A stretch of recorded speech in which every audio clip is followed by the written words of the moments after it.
Hi hello everyone. क्या हाल चाल है आप सभी के।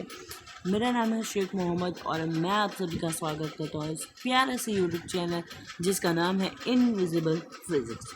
आज के इस वाले लेक्चर में हम लोग लाइट रिफ्लेक्शन एंड रिफ्रैक्शन के एक छोटे से पार्ट को डिस्कस करने वाले हैं और इसको ध्यान से समझेंगे कि ये कहना क्या चाहता है। तो मैं बता दूं कि ये क्या चैप्टर पूरे डिटेल में नहीं है।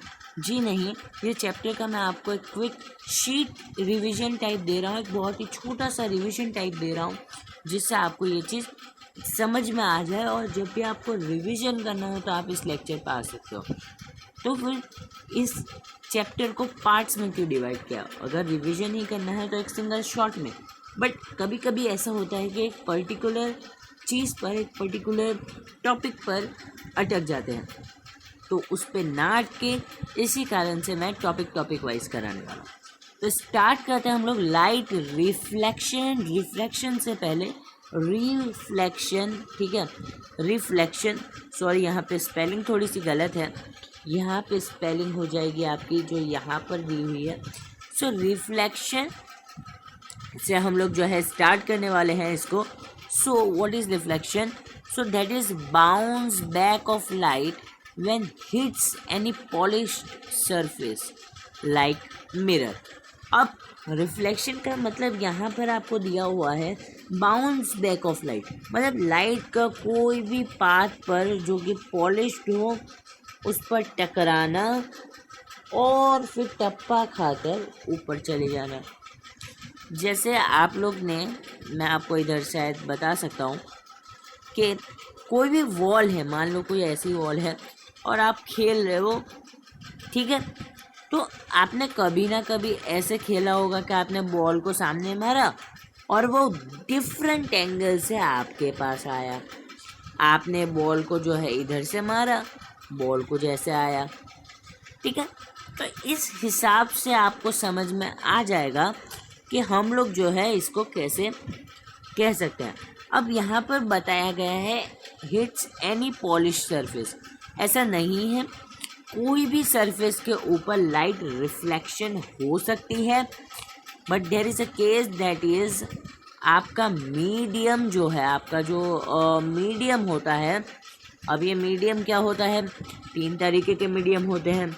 एक होता है आपका एयर या फिर गैस, दूसरा होता है आपका सॉलिड, तीसरा होता है आपका लिक्विड। तो ये तीनों के तीनों जो भी मीडियम है, ये जो है आप में लाइट का रे इनमें चेंज नहीं होना चाहिए। लॉज है 2 रिफ्लेक्शन के, आइए फटाफट से डिस्कस कर लेते हैं। तो पहला लॉ यह कहता है कि जो एंगल आई है, एंगल आई मतलब ये वाला एंगल, एंगल आर मतलब ये वाला एंगल, तो ये दोनों एंगल जो है इक्वल होंगे। समझ गए?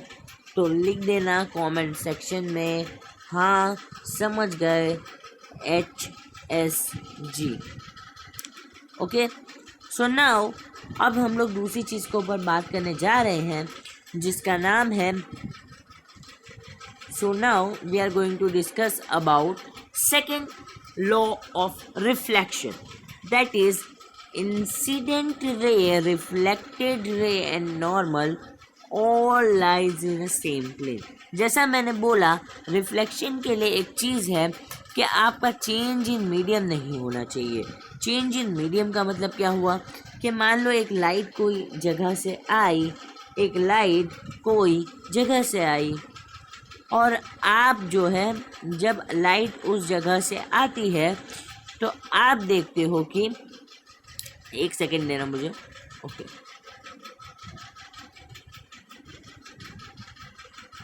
ओके। तो लाइट मान लो मान लो ये वाटर है, ओके, सो सॉरी, मान लो ये जो है ये वाटर है और वाटर जो है नीचे तक पूरा के पूरा पानी है। अब ऐसा नहीं होना चाहिए कि जो आपकी जो लाइट रे है, आपकी जो लाइट रे है, ये लाइट रे आई और आप ऐसा समझ रहे हो कि आपकी यहाँ चली जाएगी, तो ऐसा होने वाला नहीं है। क्यों नहीं होने वाला? इसका एक रीज़न है। इसका यह रीज़न है कि वहाँ पर रिफ्रैक्शन अकर होगा।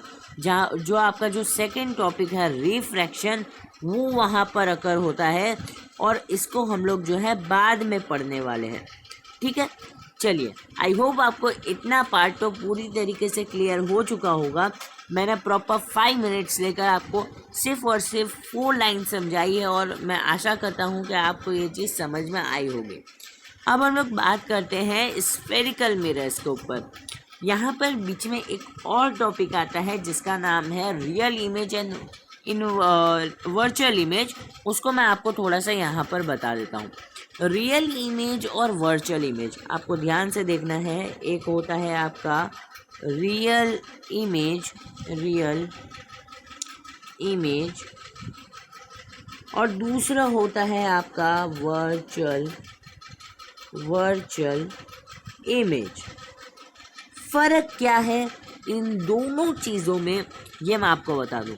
रियल इमेज का मतलब जो दोनों के दोनों मतलब कोई भी 2 रे की मदद से एक इमेज बनती है।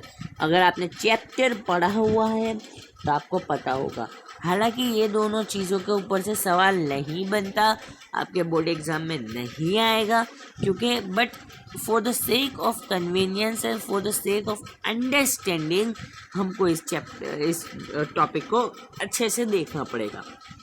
तो रियल इमेज का मतलब हमको स्क्रीन की आवश्यकता हो मतलब कोई भी 2 रे रियल लाइफ में मिले, रियल वर्ल्ड में मिले। और वर्चुअल का मतलब बिहाइंड द मिरर। हम लोग आपके अपने घर में जो मिरर होता है वहाँ पर हम लोग अपना मुंह देखते हैं, तो वो वर्चुअल इमेज है।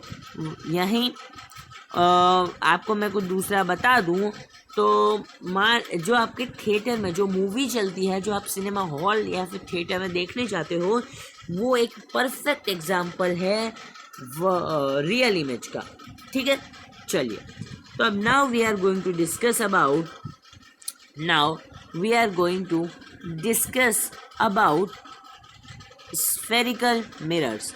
इसमें 2 तरीके के मिरर्स होते हैं। एक होता है आपका कॉनकेव, एक होता है आपका कॉन्वेक्स। ठीक है, कॉनकेव मिरर या फिर कन्वर्जिंग मिरर। कन्वर्जिंग क्यों बोला है मैं आपको बाद में बताता हूँ, अभी आपको समझ में आ जाएगा। देखिए, सबसे पहले कॉनकेव मिरर। सबसे पहले आपको मैं बता दूं कि ये दोनों बने कैसे हैं। ये दोनों एक बड़े से स्फीयर से आते हैं। ठीक है, ये दोनों जो है बड़े से स्फीयर से आते हैं। मुझे 1 सेकंड देना। ओके, सो यहाँ पर मैं इसको ले लेता हूँ।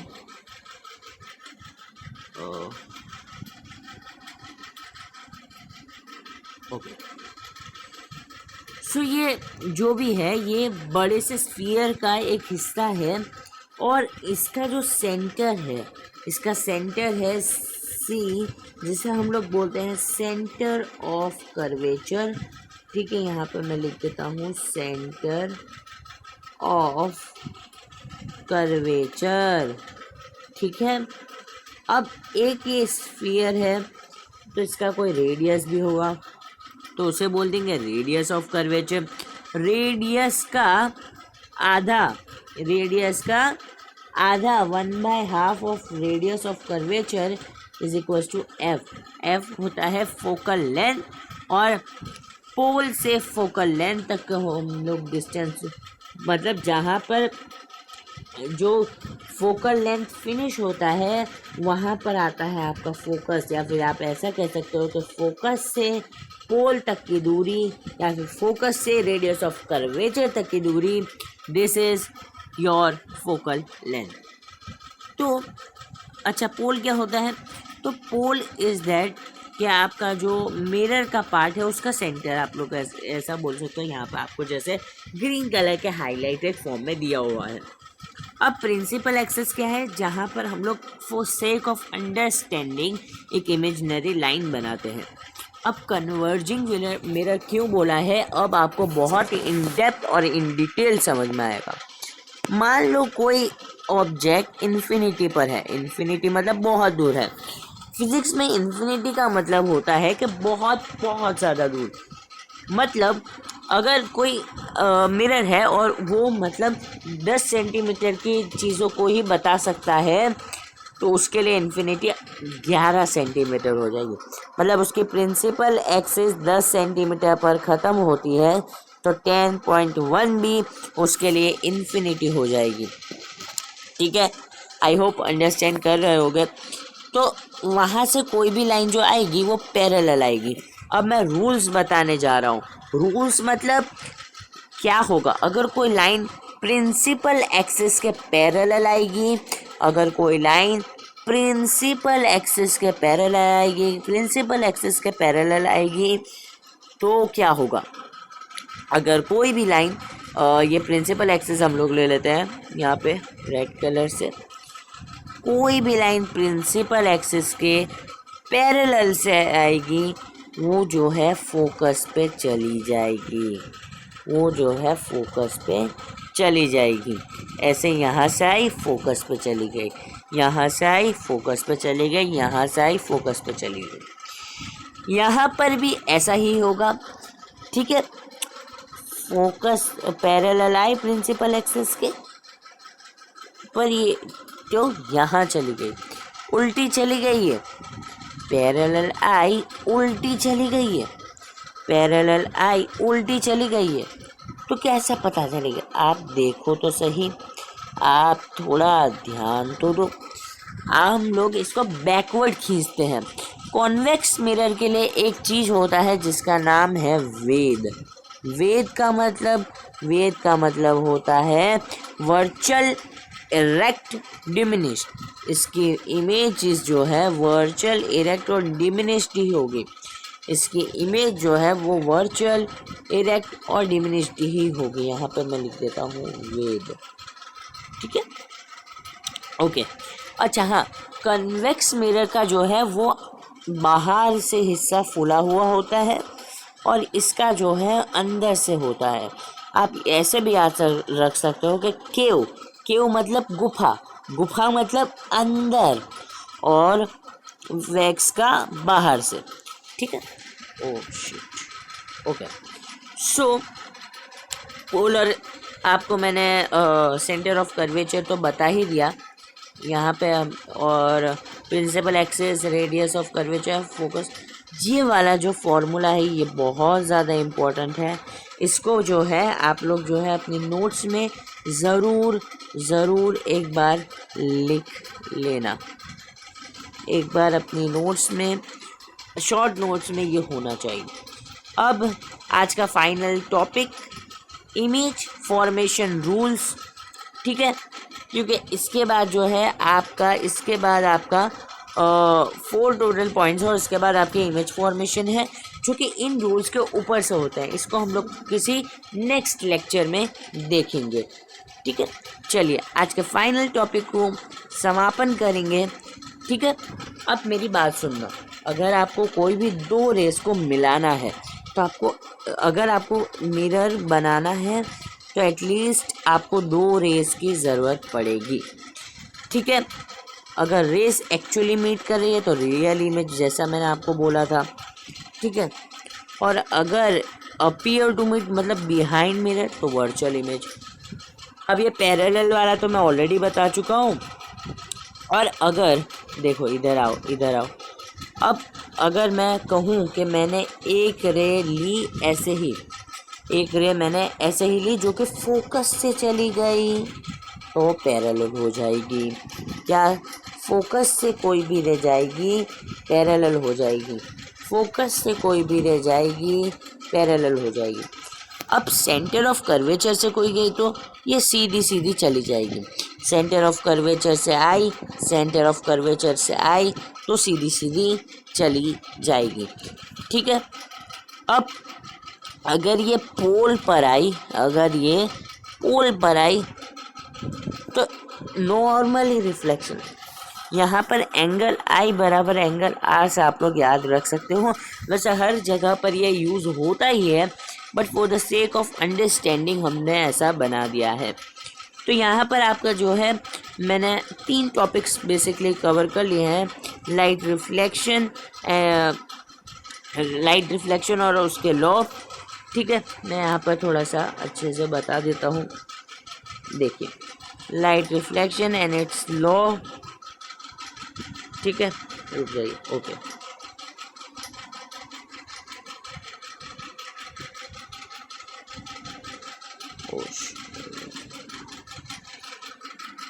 Sorry.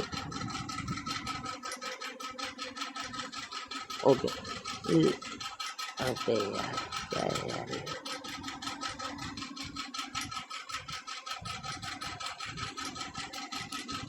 Okay, so light reflection and it's laws हमने ख़त्म कर दिया, स्फेरिकल मिरर हमने ख़त्म कर दिया, और इमेज फॉर्मेशन के रूल्स ख़त्म कर दिए।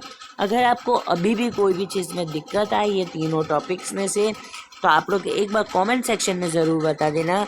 और अगर नोट्स आपको लेना हो तो ये मैंने स्क्रीनशॉट के लिए रख दिया है, आप लोग इससे नोट्स भी बना सकते हो। और अगर आपको इसका चौथा पॉइंट चाहिए तो ये लो, आप चौथे पॉइंट का भी जो है स्क्रीनशॉट ले सकते हो। ये रहा, ये P वाला ही पॉइंट है, और सेक ऑफ अंडरस्टैंडिंग के लिए हम लोग ऐसा करते हैं। चलिए, ठीक है, okay, so that's all for today. मैं मिलूंगा आपसे किसी नेक्स्ट वीडियो में, तब तक के लिए tata bye bye, see you soon in the next lecture, bye bye.